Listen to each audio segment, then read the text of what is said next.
Bonjour et bienvenue au Musée national de l'histoire canadienne du 19e siècle. Nous allons commencer votre visite dans cette salle-ci où vous pourrez observer quelques documents décrivant la vie politique des années 1790 aux années 1840.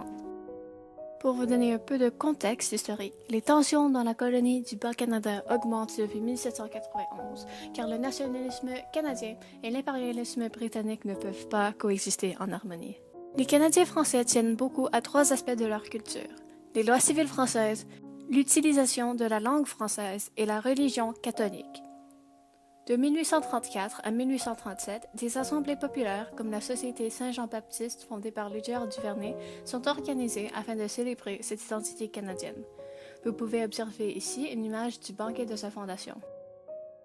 Les immigrants d'origine anglaise, écossaise et irlandaise prônent l'impérialisme, c'est-à-dire la domination politique, culturelle, économique et militaire de l'Empire britannique sur toute autre nation. Les Britanniques veulent imposer leur ensemble de valeurs, leur culture et leurs traditions politiques à la société canadienne. Ils revendiquent l'assimilation des Canadiens.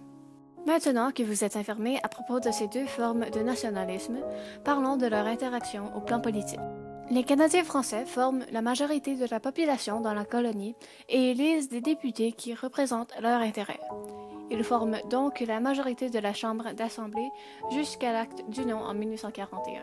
Ils n'exercent tout de même pas beaucoup de pouvoir puisque la responsabilité ministérielle n'est pas mise en place. C'est-à-dire que les membres du Conseil législatif et le Conseil exécutif sont nommés par le gouverneur et non élus par la population. Le problème des subsides survient de 1815 à 1837. Le gouverneur souhaite utiliser les revenus de la Chambre d'Assemblée puisqu'il manque d'argent. La Chambre d'Assemblée veut contrôler et superviser la façon dont les subsides sont dépensés en échange. Le gouverneur refuse leur demande. À votre gauche, vous pourriez observer une image du canal de la Chine en construction, un point de contention important entre les députés britanniques et les députés canadiens-français. L'augmentation d'activités commerciales nécessite une amélioration du transport des ressources et des marchandises. Pour combler ce besoin, ils cherchent à construire des canaux. Malheureusement pour les députés d'origine britannique, les députés canadiens-français acceptent uniquement de financer des canaux au Bas-Canada. Les députés canadiens-français forment le Parti canadien, qui en 1826 deviendra le Parti patriote. Celui-ci est divisé en deux branches. Ils ont un but en commun: transformer les institutions politiques britanniques afin de les rendre électifs.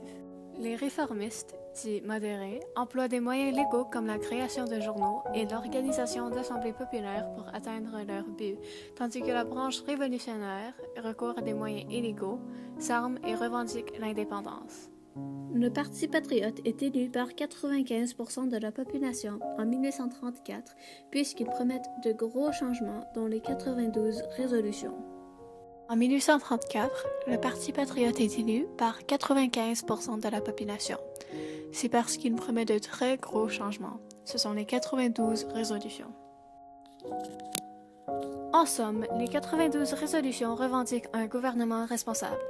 Le parti critique beaucoup la clique du château, le gouverneur, les conseils exécutifs et législatifs, ainsi que la distribution des postes de fonctionnaires, puisqu'ils sont tous en faveur de la minorité britannique. Les députés canadiens-français veulent que la Chambre d'Assemblée puisse élire les membres du conseil exécutif et que, revenant à la querelle des subsides, la Chambre ait le pouvoir de gérer le budget de la colonie. Une autre revendication importante est la protection de la langue française et du droit français. En 1837, Londres publie les 10 résolutions de Russell. Toutes les demandes du parti sont refusées. Le gouvernement responsable est rejeté complètement et le gouverneur a l'autorité de prendre les subsides de la Chambre d'Assemblée sans leur consentement. Ce sont ces 10 résolutions qui encouragent les patriotes à se rebeller en 1837 et 1838. Procédons à la prochaine chambre où vous pourriez observer de plus près les